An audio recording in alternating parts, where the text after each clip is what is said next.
From 78 art galleries and hundreds of artists displaying their work, the 4-day festival had a special focus on the Indian South Asian arts community. Almost 70% of the exhibits were by local artists. Organisers of the India Art Fair say the idea is to make modern and contemporary art more relatable and accessible to the average Indian and take away the air of exclusivity that art can hold in the country.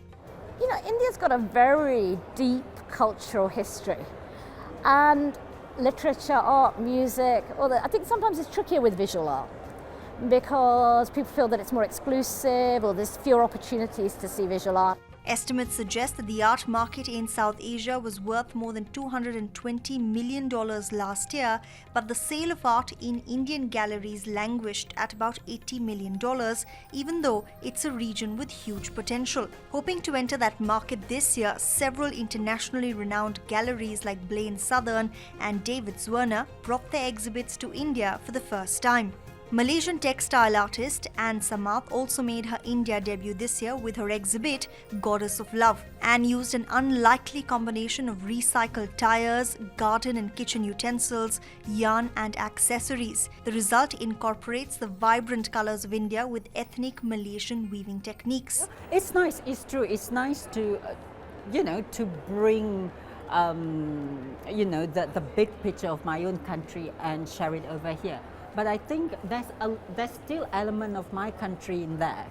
It's just the major part is I know that I'm going to be in here, so I know that since I was younger, I just said, okay, if I can do anything with India, I will try to express through colors and materials.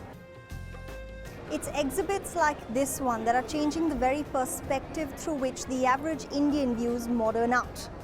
Artist Hema Upadhyay's exhibit showcased one of the world's largest slums in the Indian city of Mumbai. Her 3D display of tin cans, plastic and aluminium sheets was one of the most viewed art installations of the fair. For Indian artist Revati Sharma Singh, though, the aim is to use art to push conversation in people's living rooms. She explains what drove her to make a map of the world out of silver wheat grains.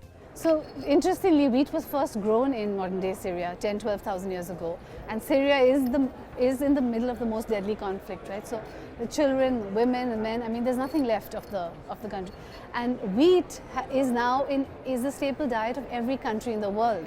So it's ironic that the country that gave us wheat is now war-torn and in the state that it is, and they don't have enough food for themselves. From the visitors, there were calls for India to have more such events. It's our soft power, right?